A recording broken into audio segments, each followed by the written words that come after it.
Mic test, is it working? Oh, it does. Okay.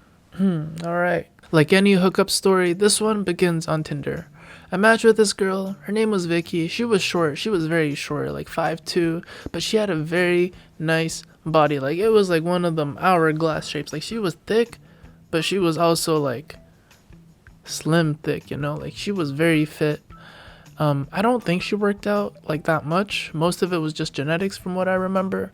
I prefer girls with a little bit more like meat on them. I mean, skinny girls are great. They look fantastic when they're wearing clothes, when they're, trying to look pretty, look cute, posting for photos. But when you want to cuddle and you want to get snuggly with someone, I feel like thicker girls, or even maybe like girls slightly on the chubbier side, are just nicer to like kind of.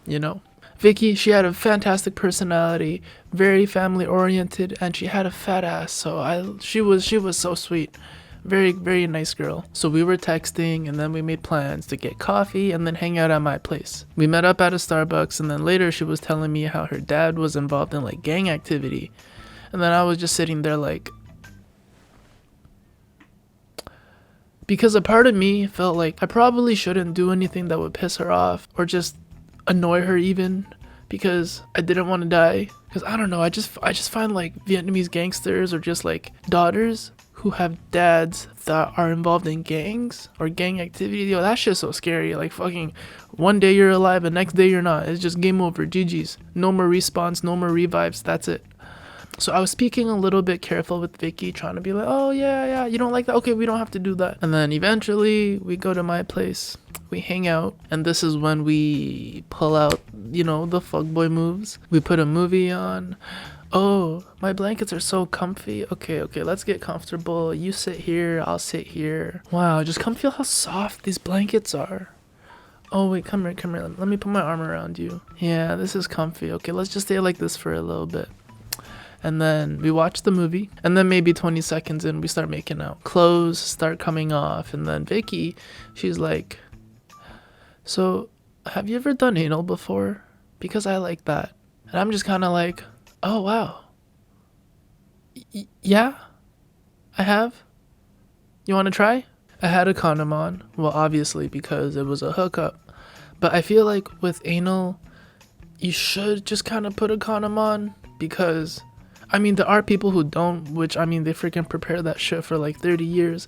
But when it's like, the first time doing it with someone, and then it's like, it's just better to put a condom on, just, it's less messy. And if there is a mess, anyways, I go get some lube from my drawer, freaking squirt that shit like a ketchup bottle, and we're good to go. After a couple positions, however, what I didn't know was that this girl, she was a squirter. I mean, it's crazy and all, but it's like when she doesn't tell you that she's a squirter, it's like freaking going to a water park. So when I first saw her do it, I was like, oh shit, it's a water park. Who needs to go swimming in the summer when you can just fuck this girl in the ass? Okay, anyways, after the boom chicka bang bang, it was pretty good because, well, it was just, I don't know, she was a more adventurous girl that I've been with. And, just her body shape and figure, it was very exquisite. And after everything, we finish the movie, or we continue starting from the beginning, and then I drop her off home. Now, one day I was exceptionally horny, like not normally horny, but just exceptionally horny. I don't know what the reason was. Maybe it was like No Nut November or something. Oh wow, that's coming up actually. I don't know what the reason was, but after that one hookup with Vicky, my freaking hormones and testosterone and horniness just kind of all skyrocketed through the roof. So logically, I was like, hey Vicky, come over. But then she says, yeah, I wish I could, but I gotta go back to Vietnam with my parents for some family business stuff. And then I was like, oh no, I'm horny. So I just told her to get me some snacks, and I'll see her when she comes back. A week goes by, she comes back, and then she told me that she got all these like Vietnamese candies, coffee flavored treats, and I'm like, oh shit, okay, bet. We're gonna hang out, I'm gonna eat some snacks, I'm gonna feed her a good snack, it's gonna be a good night. I drive to her place because she was home alone. Her parents weren't back in Canada. I think her dad was like still drug dealing in Vietnam or something. I don't know. I didn't ask. I meet her in front of her house. She takes me upstairs. And then I ask her, hey, where are the snacks? And then we start making out. And then we get right into it.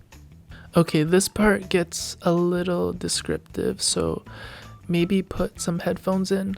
You know the position doggy, right? Us guys, when we don't really know what to look at or where else to look at, we kind of just like stare at your butthole.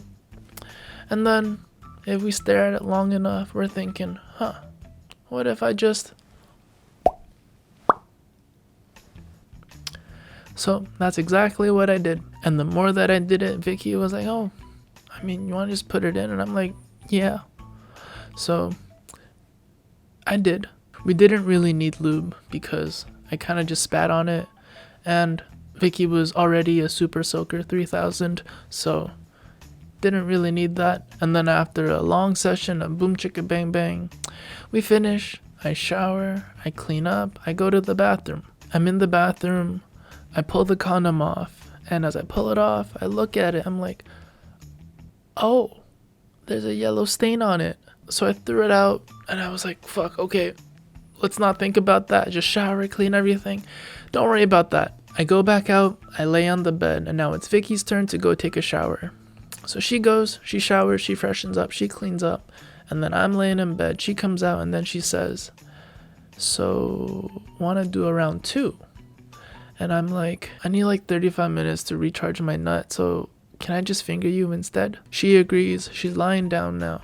And you know, when we finger girls, it's kind of like we use these 2 fingers, and then it's kind of like scooping up an ice cream, yeah, with these 2 fingers specifically. And then at the top of the ice cream, there's like a lid, and you're trying to like force the lid open. That's kind of what fingering or looking for the G-spot is like. And then after a little while, this girl, she starts gushing like Niagara Falls, and then my hand also gets tired, so I pull them out. It also seemed like she finished.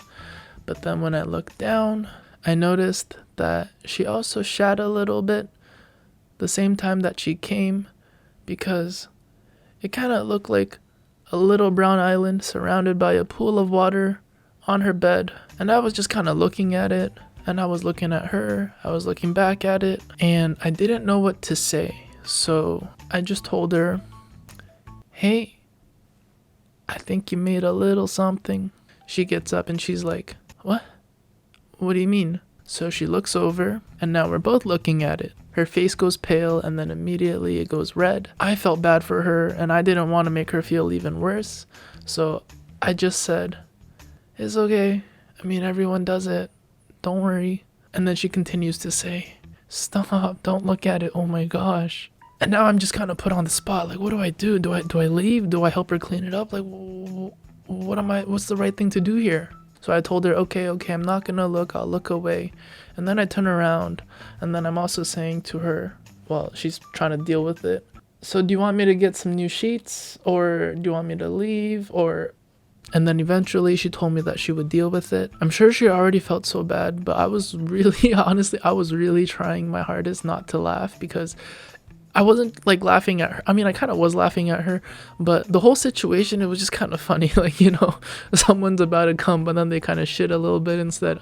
I don't know. It's just, yeah. I went home afterwards, and I texted her that I got home safe and I had a good time, but then she never replied, and I haven't talked to her since. And that was that. On the bright side, I'm not gonna get killed by a gangster dad, so mission success. 10 out of 10. Moral of story, don't shit at water parks. No, that's stupid. Moral of story, if you're ever gonna do something adventurous, always prepare for it. Even if you feel like it's not gonna be that bad, just prepare. Whatever it is, just do it. Better safe than sorry. Yeah.